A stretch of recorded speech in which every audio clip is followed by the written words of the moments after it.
Florida GOP Governor Ron DeSantis had to know he was in the unfriendly territory during a trip to New York City on Sunday, and he wasn't backing down a bit.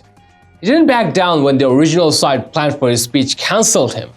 He didn't back down from Democrats protesting outside, and he didn't back down from his message on Sunday, and it was what Republicans and all Americans needed to hear. Well, before getting into details, welcome back to Next News Hour.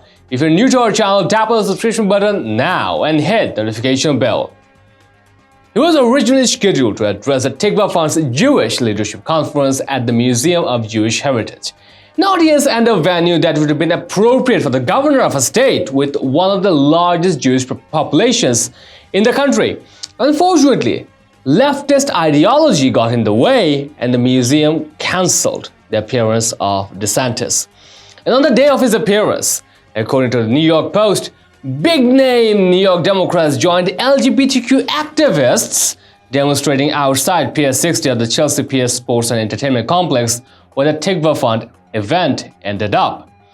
As news writer Zachary Evans reported at National Review, DeSantis used his name to tout the Sunshine State's approach to handling the COVID-19 pandemic, a model for freedom that leaders of deep blue cities like New York won't follow to this day, and to defend Florida's law-keeping sexual education out of classrooms where children are too young to understand it. And he made it clear, his state is not going to be bullied, not even by behemoths like Walt Disney.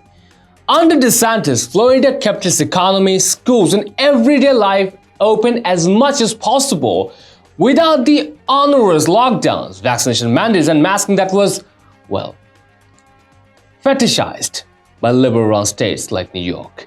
Only on Monday, a day after DeSantis spoke, did New York City Mayor Eric Adams lift the city's mandate for kids aged 2 to 4 in city-run preschools and daycare centers. And that's what the New York Post reported. And that's an obscenity of government overreach that wouldn't be tolerated in a state that's run by conservatives or anyone who cares about individual liberty. And DeSantis made no bones about not kowtowing to the kind of progressive bullying that's overrun so much of the country. One proof of that is Florida's parental rights in education bill, which DeSantis signed in March, that keeps discussion of sexuality, homosexuality, transsexuality, pansexuality, or whatever else progressives come up with from infecting the education of young children. DeSantis said, according to National Review, "We have said that the state of Florida is not going to be overrun by woke ideology. It's just not going to happen. I think it's a cancer. I think it will destroy this country if it's able to get more of a foothold than it already has." In April, Florida lawmakers passed and DeSantis signed a bill to strip Disney of the special status it has enjoyed over the Orlando area's Disney World since 1967. DeSantis said, according to NR, they are not going to run this state. He often talked about as a prospective presidential contender, and he was delivering a message that contained exactly the kinds of words Americans badly need to hear from leaders in elected offices.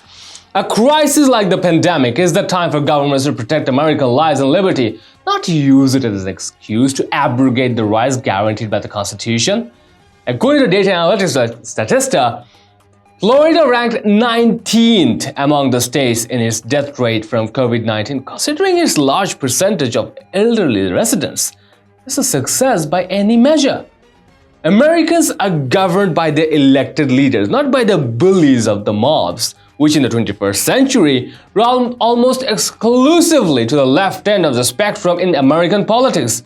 Woke ideology really is the cancer of the body politic today. And elected governments shouldn't be bullied by major companies, well, Disney, say, or a sports team, or even a league like Major League Baseball as a whole. In today's United States, those corporations are almost infallibly run by cowards who cave to the leftist mob. DeSantis knew where he was talking on Sunday, and he knew where he was taking the fight. Predictably, it gave the left spasms. But to paraphrase DeSantis, when the left is having spasms, the right side is fighting back. We'd like to know your thoughts about it. Share them in the comments down below, and also Share this news and support us through subscribing to our channel. Thanks for watching.